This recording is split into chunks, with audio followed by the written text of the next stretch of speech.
চাওক নিশ্চয়কৈ মনজিত যে অসম আৰক্ষীৰ কনিষ্ঠবল পদৰ পৰীক্ষাত তেওঁলোকৰ যি বিসংগতি সেই বিসংগতিৰ তেওঁলোকে অভিযোগ উত্থাপন কৰিছিল।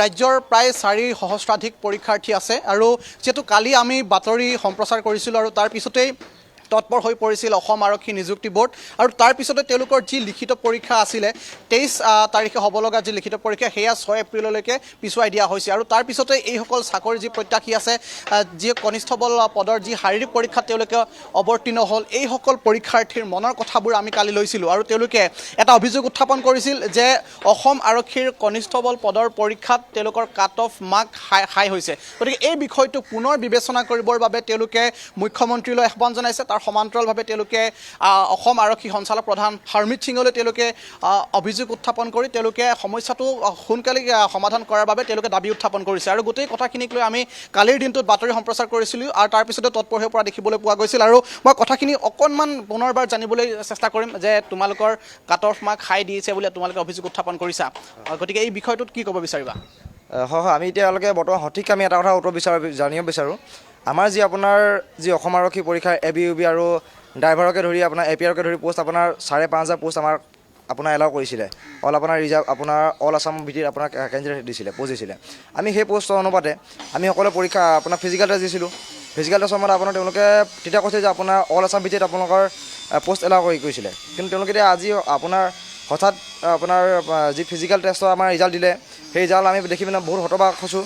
মানে এনেকুৱা এটা ধৰণৰ আপোনাৰ কাট অফ মাৰ্ক আহিছে আমি যে ভাবিবলৈ বাধ্য হৈছোঁ মানে ইমান অভাৰ কাট অফ কিয় আহিলে, য'ত নেকি আপোনাৰ এই আজি 2021 চনৰ আগতে তেতিয়া আপোনাৰ ABUBত আছিলে আপোনাৰ 600 পোষ্ট। সেই 600 পোষ্টৰ বিপৰীতে আমাৰ একেবাৰে হাইষ্ট অল আছাম ভিত্তিত আপোনাৰ কাট অফ মাৰোঁতে আপোনাৰ 31 কাট অফ গৈছিলে, হাইষ্ট কাট অফ গৈছিলে। আজি সেই বিপৰীতে আজি 1700 পোষ্ট থকাৰ পিছতো কিয় আজি 33.43 পৰ্যন্ত কাট অফ পাবলগীয়া হ'ল।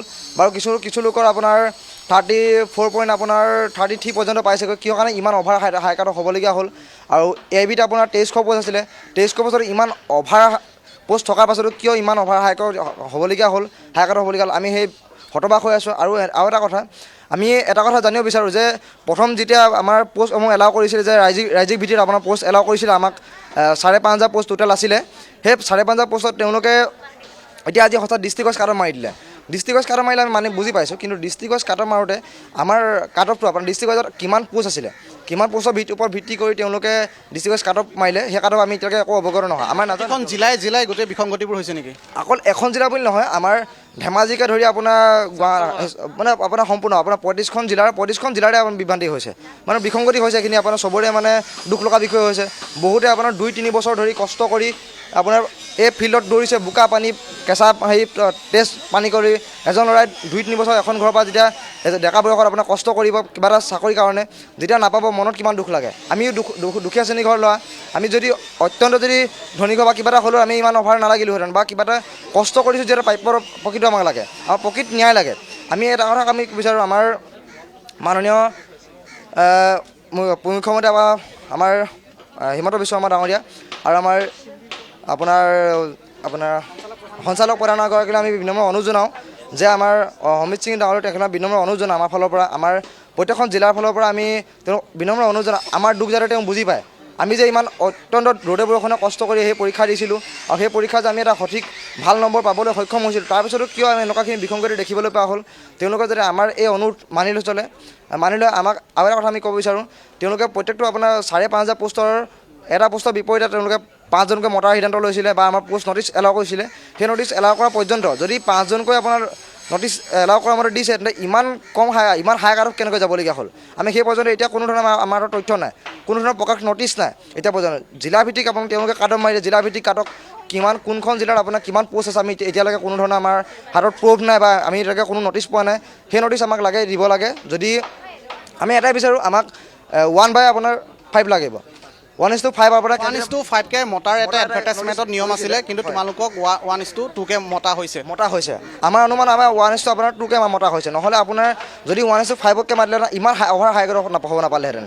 আৰু যদিও তেওঁলোকে প্ৰথম ষ্টেট লেভেলতে কাটৰ মৰাৰ কথা কৈছিলে কিন্তু ডিষ্ট্ৰিক্ট লেভেলত মাৰিলে কিন্তু ডিষ্ট্ৰিক্ট লেভেলত মৰাৰ আগত তেওঁলোকে এবাৰ হ'লেও জনাব লাগিছে যে ডিষ্ট্ৰিক্টত পোষ্ট কিমান আছিলে কি ভিত্তিত তেওঁলোকে আমাক পোষ্ট নম্বৰ মাৰিলে আৰু এনেকুৱা এটা কথা কৈছে আমাৰ ধেমাজি ডিষ্ট্ৰিক্টৰ আপোনাৰ যি STB আৰু তেওঁলোকৰ মানে ফিজিকেল টেষ্টৰ কাৰণে আপোনাৰ তেওঁলোকক মতা হৈছিলে ফিজিকেল টেষ্ট দিয়ালে তাৰপিছত এতিয়া যি আপোনাৰ নটিছ এলাও কৰিছে নটিছ এলাও কৰোঁতে আপোনাৰ ফিজিকেল ৰিজাল্টৰ নটিছ এলাও কৰিছে নটিছ এলাও কৰাৰ নটিছত আপোনাৰ আছে তেওঁলোকৰ পোষ্টেই নাই বুলি কৈছে যদি পোষ্টেই নাছিলে তেওঁলোকে ফিজিকেল টেষ্টৰ কাৰণে কিয় মাতিছিলে আমাক অভাৰ সেই ষ্টুডেণ্টজনক কিয় ইমান জোৰ কৰিলে তেওঁলোকে কান্দি কাটি আপোনাৰ বিমত পৰি গৈছে কথাখিনি অকণমান কৈ দিওঁ মানে আমাৰ ধেমাজি ডিষ্ট্ৰিক্টত এগৰাকী ছোৱালী মানে তেখেতে 34.92% পাবলৈ মানে সক্ষম হৈছে তেখেতৰ মেডিকেল টেষ্ট ফিজিকেল অলৰেডি সম্পূৰ্ণ ক্লিয়াৰ এতিয়া মানে সেইদিনা কাটঅফত দেখাইছে যে মানে ধেমাজি ডিষ্ট্ৰিক্টত বোলে ST ছোৱালী পোষ্টে নাই বুলি কৈছে সেই পোষ্টে নাই যেতিয়া তেখেতলোকে মানে প্ৰাঞ্জিত আপুনি মন্তব্য গ্ৰহণ কৰি থাকক আমি এই মুহূৰ্তত আপোনাক ধন্যবাদ জ্ঞাপন কৰিছোঁ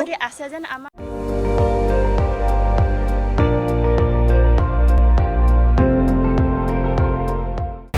আপুনি চাই আছে ND24 সৰ্বশ্ৰেষ্ঠ নহয় সৰ্বোত্তমৰ দৌৰ